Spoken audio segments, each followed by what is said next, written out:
A ver, observemos a auga. De novo estamos ante o estanque do Auditorio de Galicia en Santiago de Compostela.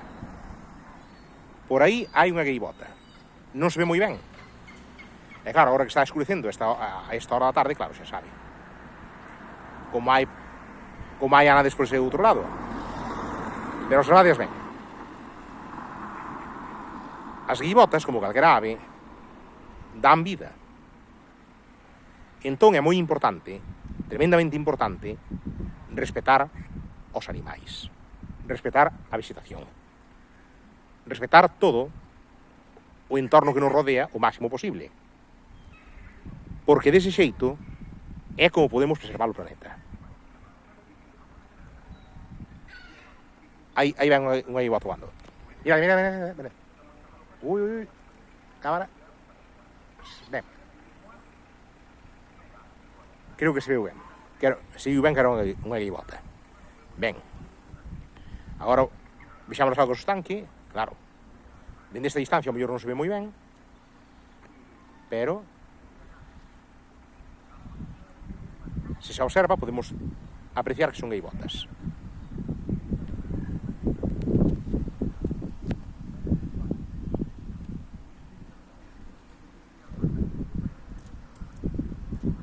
Tamén hai algún pato por aí, como igual hai gansos e cisnes.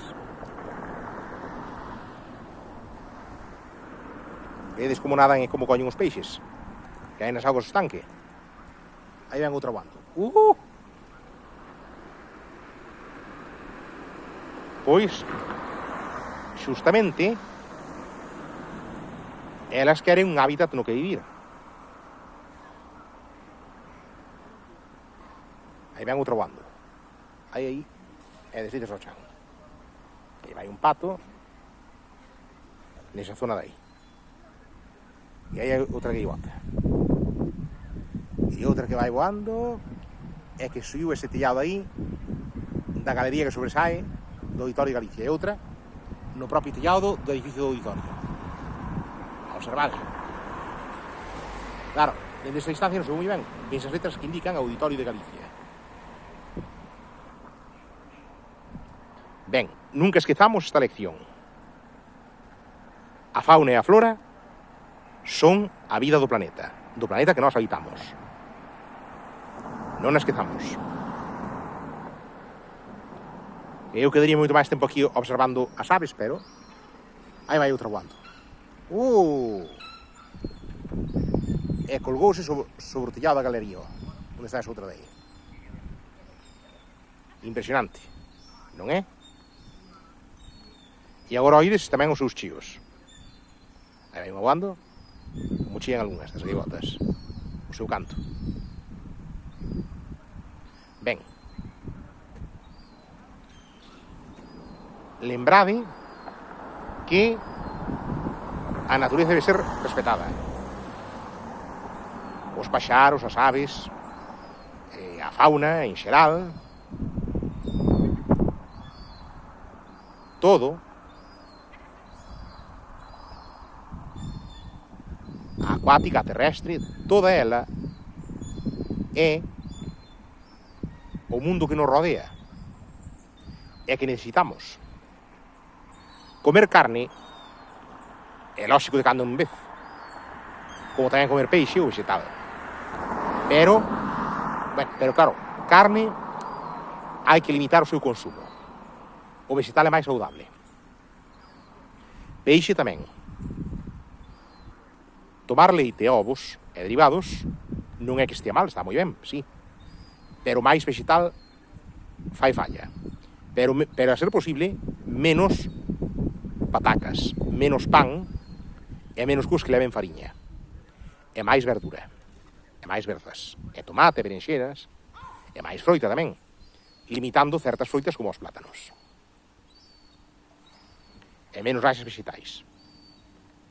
E así manteremos unha boa saúde. Pero para podermos ter alimento, temos tamén que respetar o planeta. Compréndese a caza de cando en cando para protexer o campo, para protexer a vegetación da que queremos comer nós tamén, e tamén de vez en cando para alimentarnos nós. Pero debemos moderar. Non ser demasiado radicais para un lado, pero tampouco para o outro. E debemos moderar. Moderar e non contaminar. Iso é o fundamental. É que a ser posible nos vayan acompañando un pouquiño menos. Ou bastante menos no que poida ser. O son dos automóviles e dos ferrocarrís e tamén dos avións é un pouquiño máis os sons da natureza. Como os chíos dos paxaros. Igual que os miañidos dos gatos, os ladridos dos cans, ou ás veces o rinxido dun cabalo, ou o orneo dun burro. Incluso o bramido dunha vaca. En fin, entendémonos. Algúns animais son moi perigosos para o ser humano, hai que ter moito cuidado con eles, outros non o son tanto. Pero normalmente é o ser humano que é moito máis perigoso para o resto dos animais do que son eles para o ser humano. E iso é o que temos que ter todos en conta. A xente de a pé, os gobernos, todo o mundo. Dendo máis novo ou máis vello. Ni máis ni menos. E con isto concluín. Aburiño.